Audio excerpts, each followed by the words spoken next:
ಇನ್ನು ಕಾಮಚಂದ್ರನ ವಿಚಾರಕ್ಕೆ ಬರೋಣ. ರಾಸಲೀಲೆ ಪ್ರಕರಣ ವಿಚಾರಕ್ಕೆ ಸಂಬಂಧಪಟ್ಟಂತೆ ಈ ವಿಡಿಯೋ ಎಲ್ಲ ಹರಿಬಿಟ್ಟು ಮಾಧ್ಯಮದಲ್ಲಿ ಸುದ್ದಿಯಾಗಿ 17 ಗಂಟೆ ಆದ ನಂತರ ಈಗ ಸಸ್ಪೆಂಡ್ ಆದೇಶ ಸರ್ಕಾರದಿಂದ ಸಿಕ್ಕಿದೆ. ಡಿಜಿಪಿ ಕಾಮಚಂದ್ರ ರಾವ್ಗೆ ಈಗ ಮತ್ತೊಮ್ಮೆ ಶಾಕ್ ಎದುರಾಗ್ತಾ ಇದೆ. ಕೇವಲ ಅಮಾನತು ಮಾತ್ರ ಅಲ್ಲ, ಅಂದರೆ ಸಸ್ಪೆಂಡ್ ಮಾತ್ರ ಅಲ್ಲ, ಡಿಸ್ಮಿಸ್ ಕೂಡ ಆಗೋ ಸಾಧ್ಯತೆ ಇದೆ. ಈಗಾಗಲೇ ರಾಮಚಂದ್ರ ರಾವ್ ವಿರುದ್ಧ ಇಲಾಖಾ ತನಿಖೆಗೆ ರಾಜ್ಯ ಸರ್ಕಾರ ಆದೇಶ ಕೊಟ್ಟಿದೆ. ಮತ್ತೊಂದು ಕಡೆ ಡಿಸ್ಮಿಸ್ ಮಾಡಬೇಕು ಅನ್ನುವಂಥ ಚಿಂತನೆಯಲ್ಲಿ ಕೇಂದ್ರ ಸರ್ಕಾರಕ್ಕೂ ಕೂಡ ಈ ವರದಿಯನ್ನು ನೀಡುವ ಸಾಧ್ಯತೆ ಇದೆ.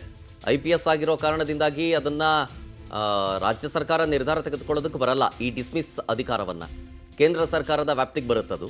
ಸೊ ಅದಕ್ಕೋಸ್ಕರನೇ ಆ ವರದಿಯನ್ನು ಕೇಂದ್ರ ಸರ್ಕಾರಕ್ಕೂ ಕೂಡ ಸಾಧ್ಯತೆ ಇದೆ.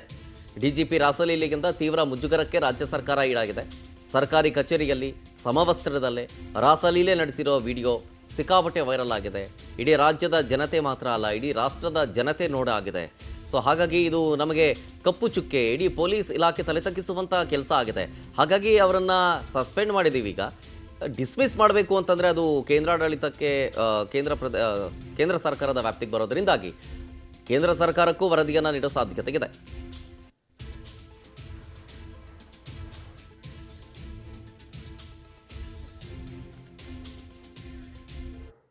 ಡಾಕ್ಟರ್ ಕೆ ರಾಮಚಂದ್ರ ರಾವ್ ಅಮಾನತು ಆದೇಶ. Doctor K Ramachandra Rao KN 1993 ನಾಗರಿಕ ಹಕ್ಕುಗಳ ಜಾರಿ ನಿರ್ದೇಶನಾಲಯದ ಪೊಲೀಸ್ ಮಹಾನಿರ್ದೇಶಕರ ಕುರಿತು ಸುದ್ದಿ ಮಾಧ್ಯಮಗಳಲ್ಲಿ ಪ್ರಸಾರವಾದ ದೃಶ್ಯಗಳನ್ನು ಅವಲೋಕಿಸಿದಾಗ ಅವರು ಜವಾಬ್ದಾರಿಯನ್ನು ಮರೆತು ತಾವೊಬ್ಬ ಸರ್ಕಾರಿ ಸೇವಕ ಅನ್ನೋದನ್ನು ಮರೆತು ಸರ್ಕಾರಕ್ಕೂ ಮುಜುಗರ ತರುವಂತಹ ಕೆಲಸ ಮಾಡಿದ್ದಾರೆ.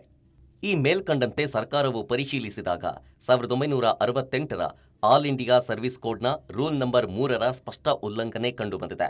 ರಾಜ್ಯ ಸರ್ಕಾರದ ಪ್ರಾಥಮಿಕ ತನಿಖೆಯಲ್ಲೂ ಕೂಡ ಇದು ಕಂಡುಬಂದಿದ್ದು, ಡಾಕ್ಟರ್ ಕೆ ರಾಮಚಂದ್ರ ರಾವ್ ಅವರನ್ನ ಈ ಕೂಡಲೇ ನಾಗರಿಕ ಹಕ್ಕುಗಳ ಜಾರಿ ನಿರ್ದೇಶನಾಲಯದ ಪೊಲೀಸ್ ಮಹಾನಿರ್ದೇಶಕರ ಹುದ್ದೆಯಿಂದ ಅಮಾನತು ಮಾಡಲಾಗಿದೆ.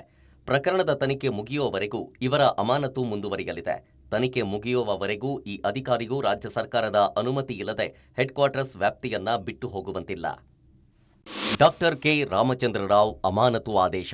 Doctor K Ramachandra Rao KN 1993 ನಾಗರಿಕ ಹಕ್ಕುಗಳ ಜಾರಿ ನಿರ್ದೇಶನಾಲಯದ ಪೊಲೀಸ್ ಮಹಾನಿರ್ದೇಶಕ